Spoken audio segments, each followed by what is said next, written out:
Happy Thanksgiving. We're heading into the most wonderful time of the year, and I've got some cards that I'm thankful for. Let's show them off.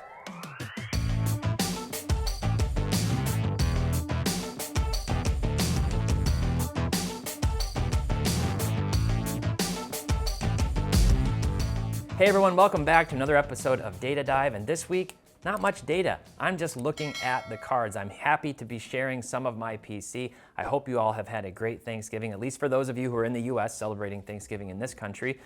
Football, we've got Black Friday sales, and speaking of Black Friday sales, market movers, right now, use promo code THANKS.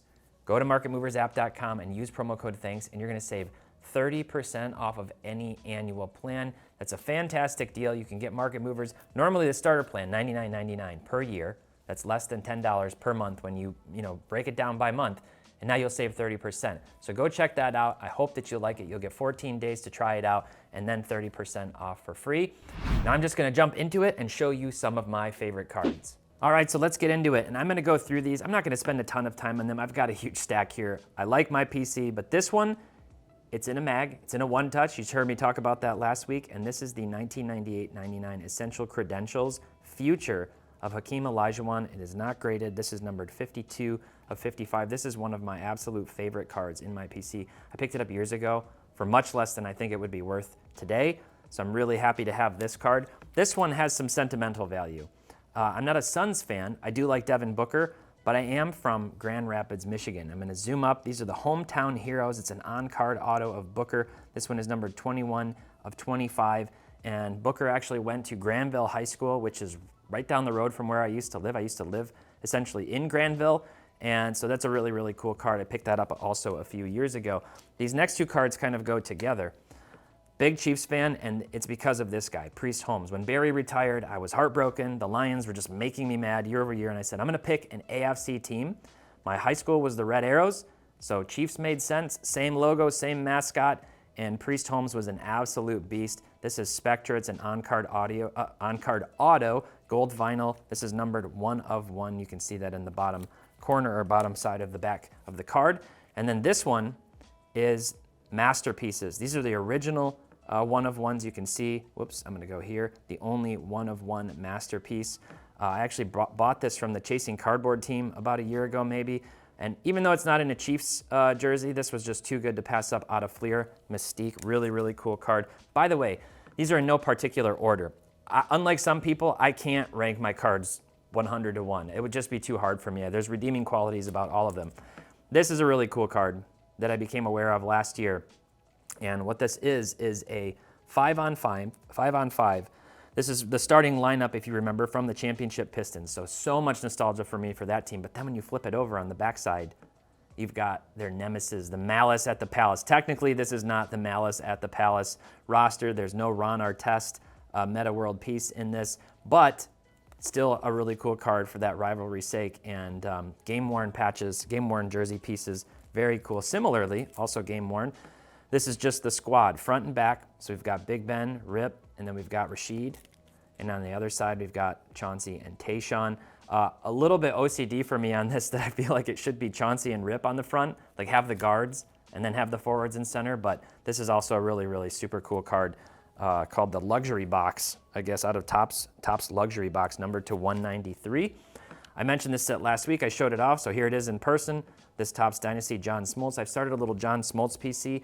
He is from Michigan originally.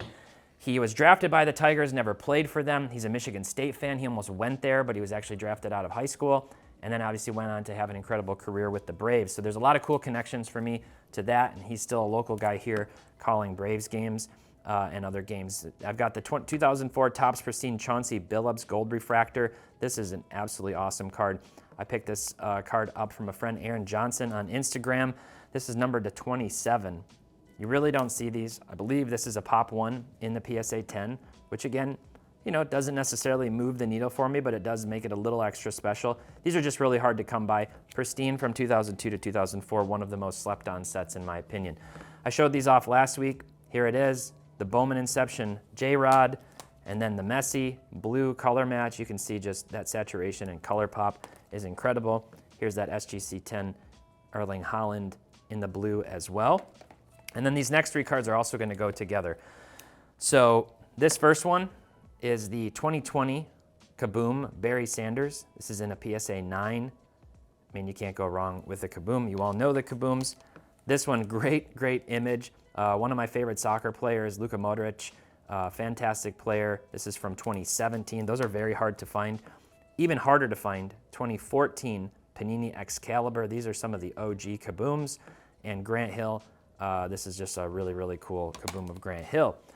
Okay, one of the greatest Lions players of all time, and unfortunately one who, much like all Lions greats, never got to experience any success. This was a card I picked up 2 years ago at the National. It's Calvin Johnson, PSA 10, SPX signed jersey. It is a sticker auto, not my favorite thing. It's event worn, I believe, from the rookie photo shoot on the jersey pieces in there, but it's still one of the designs that actually has a lot of nostalgia for me. I got back into cards back in 2007-08 for a quick minute, and I did open some of that SPX. It's a great product. Also nostalgia. These to me, these 97 Rubies, the best parallel from the 90s in my opinion. Better than PMGs. I do really like PMGs. I actually like the red and green PMGs the least of the 3 PMGs, but I still like them. But these things just absolutely pop. People kind of compare it to the Peacocks from Mosaic, which are super hard to locate. But I picked that one up this year at the National, at Trade Night actually. I mentioned this set last week, so I'm going to go quickly through it, but here it is. It's the Topps, the Fleer Tiffany, rather. So it says Tiffany blue. You can see that blue foil is what distinguishes it, as well as in the top left where it says Tiffany. So there's the Barry Pop one. Here's Kobe in a PSA 9. Got my guy John Stockton, all-time assists and steals leader, one of the greatest to ever play. And Chris Webber, not a Michigan fan, but he sure was fun to watch, especially with the Kings. All right, some more 90s nostalgia. This is a card that I'm not going to get rid of. I will not get rid of this. I had a penny from my childhood of this, and I sold it. I kind of regret it. Here's the Noise Boys Grant Hill I replaced it with. Really cool set here. Slam Funk Acetate. You can see that sparkle on there, which just adds a little je ne sais quoi to it. Grant Hill in a PSA 9. I've talked about these in the past. I've done videos on this. These are precious metal, not precious metal gems, just precious metal from 1996 Fleer metal. And these are really hard to find. Similar to the Tiffany's, they were like 1 per box, I think, 1 in 36 packs. And even though this is an 8, I don't really care. These are just very hard to come by. The Kobe in that precious metal as this rookie card, in my opinion, is kind of one of the more like underappreciated and undervalued cards. And by the way, the big difference on these, if you know the metal set, I don't have one to compare to here, you will normally see this sort of like burned metal effect on this. So this is sort of the pure metal version of it, the precious version of it. That is the difference. It does not say anywhere on this card precious metal, and I see these things mislabeled by grading companies, and especially just in eBay posts that are raw all the time. So that's the difference. If you see the sort of burned multicolor effect on the card, that is a base card.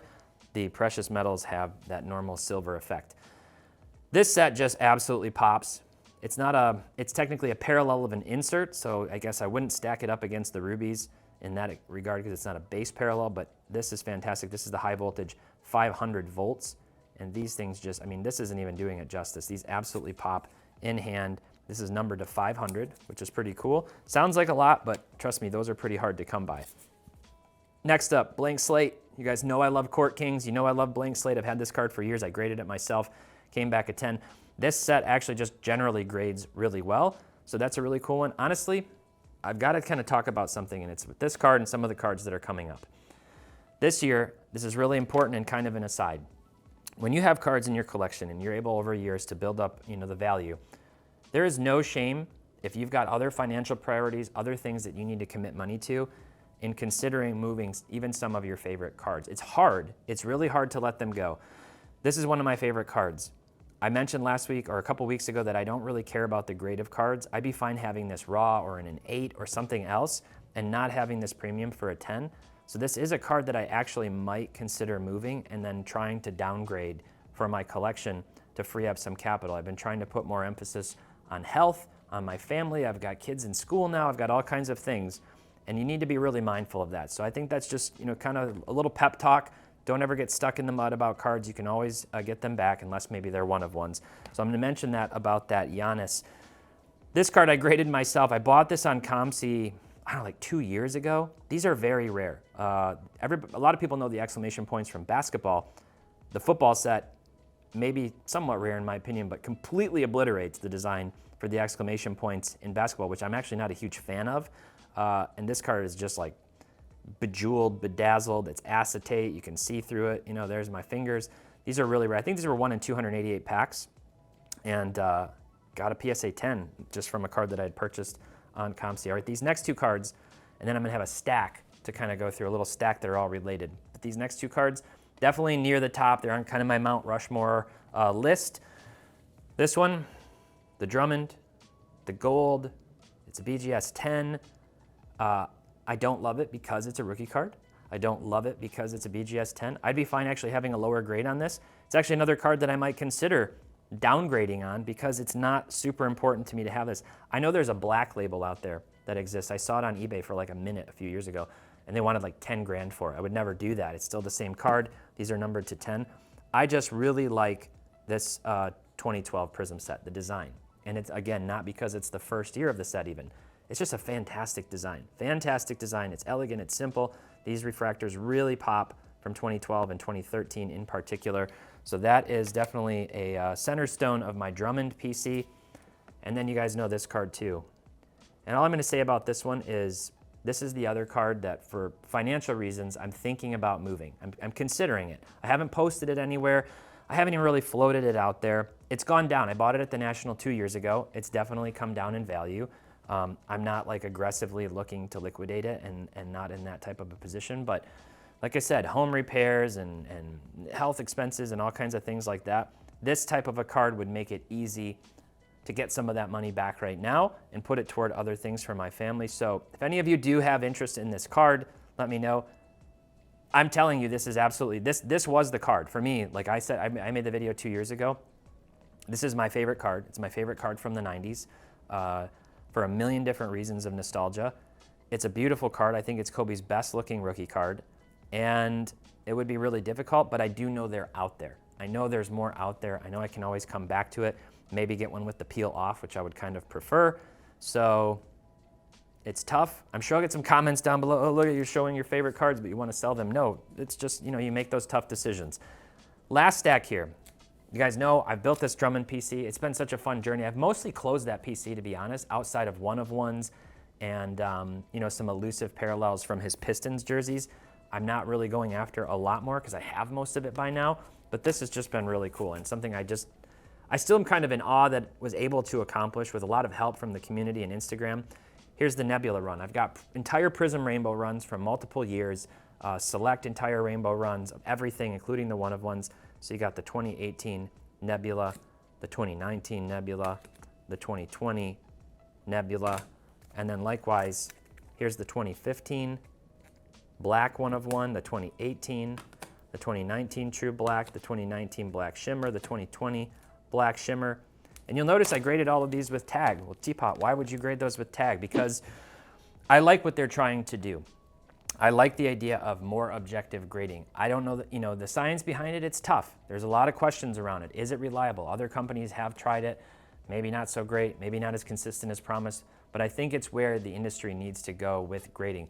Maybe human grading doesn't need to be entirely removed, but I love the idea of having objective grading standards so that there's not this submit it, get a bogus grade, crack it, resub it, crack it, resub it until you finally hit the lottery and get the right grader on the day you want and you get the right card. So, you know, some of these, not the best grades. For example, those 2 Nebulas I showed you, 6.5 and 7. But I went through their dig report and, you know, there's some flaws on the cards. One of them, this one in particular is, you know, it's a little bit off center. So, you know, you take the good with the bad, but they're one-of-ones. And they're still some of my favorite cards. So that kind of does it. Just a lighter hearted episode. I love hearing from people. I mentioned last week, passionate collector posts are one of my favorite things. And I always love seeing people share their collections periodically. So maybe that's something I'll try to do like once a year, just give an update on where things stand and show off some of those cards. Hopefully you enjoyed that. Make sure to go to marketmoversapp.com and use promo code THANKS to save 30% on any annual plan. And until next time, happy investing, keep on collecting, and make sure to have fun.